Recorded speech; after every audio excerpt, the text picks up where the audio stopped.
नमस्कार, मैं ज्योति श्रीवास्तव। आप देख रहे हैं सी न्यूज भारत। वक्त हो चुका है यूपी बुलेटिन का। ठाकुरद्वारा विधानसभा क्षेत्र के गांव फरीदनगर निवासी तहसीन रजा ने बुधवार देर रात एक भव्य जनसभा का आयोजन किया। सभा में प्रधान पद के प्रत्याशी का फूल मालाओं से स्वागत किया गया और पूरे गांव में तालियों की गड़गड़ाहट से उत्साह का माहौल बना। तहसीन रजा के चुनावी मैदान में आने से गांव का राजनीतिक माहौल अचानक गर्म हो गया। स्थानीय लोगों का कहना है कि तहसीन रजा लंबे समय से जनता के बीच रहकर उनकी समस्याओं का समाधान करने का कार्य कर रहे हैं। उनकी सरलता, जनसेवा और सभी समुदायों के प्रति सम्मान उन्हें जनता के बीच प्रिय बना रहे हैं। गांव वासियों ने बताया कि तहसीन रजा जनता की आवाज बन चुके हैं और इस बार गांव में परिवर्तन की मांग बढ़ रही है। जनता का बढ़ता समर्थन देखकर विपक्षी प्रत्याशियों के चेहरों पर तनाव नजर आ रहा है। आज आपने एक सभा का आयोजन किया है, क्या इसका उद्देश्य? देखिए, आज हमारे गांव फरीदनगर में एक सभा का आयोजन किया गया। उस सभा का उद्देश्य ये था कि हमारे गांव में कश्यप समाज के लोगों ने हमारे लिए और अपने लिए सभी ग्रामवासियों को इकट्ठा किया था एक सभा के रूप में। उसका कारण ये था कि अभी हाल ही में हमारे गांव के 3 लोग 302 हत्याकांड के एक मामले में पुलिस की गिरफ्त में आए थे और उसमें काफी बवाल रहा, काफी उसमें तरह तरह की बातें हुई।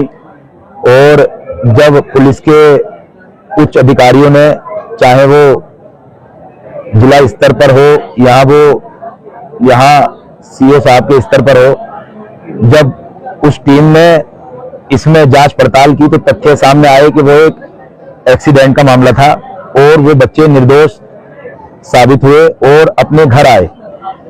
तो जिन लोगों ने यह गलत अफवाह या लोगों को, जनता को गुमराह करने की कोशिश की थी कि वो एक मर्डर का मामला था, तो वो तस्वीर साफ होने के बाद उन लड़कों ने या उस समाज के लोगों ने ये एक सभा की थी। अब जैसा कि आप सब लोग जानते हैं कि उसमें मेरी तो एक बहुत छोटी सी भूमिका थी। भाई, सारी मेहनत या सारा जो हम श्रेय देना चाहते हैं, बधाई के पात्र जो है वो हमारे यहाँ की पुलिस, पूरा डिपार्टमेंट, पुलिस प्रशासन है। उन्होंने बहुत ही अच्छे विवेक का और अच्छी समझबूझ का परिचय दिया। और इसमें तथ्य जब सामने आए, फोरेंसिक यूनिट, फोरेंसिक टीम जब मुरादाबाद से आई तो जांच में यह पाया गया कि यह एक मर्डर नहीं था, यह एक दुर्घटना थी, एक्सीडेंट था। और उसकी गवाही भी गांव के तकरीबन 50 या 100 लोगों ने पुलिस अधिकारियों के बीच में गवाही दी। तो इसके विषय में यह एक सभा थी। वही सभा का समापन करके अभी हम अपने कार्यालय में पहुंचे हैं।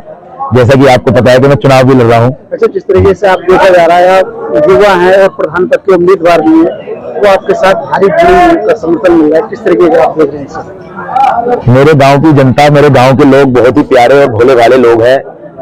इन लोगों को पिछले 15-20 वर्षों से प्रधानी के नाम पे या राजनीति के नाम पे सिर्फ गुमराह किया जा रहा है।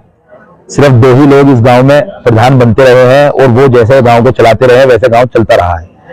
गांव के पास दुर्भाग्य की बात है कि ऐसा कोई विकल्प नहीं आया कभी चुनाव लड़ने के लिए, या प्रधान पद का उम्मीदवार कभी कोई ऐसा व्यक्ति मैदान में आया ही नहीं।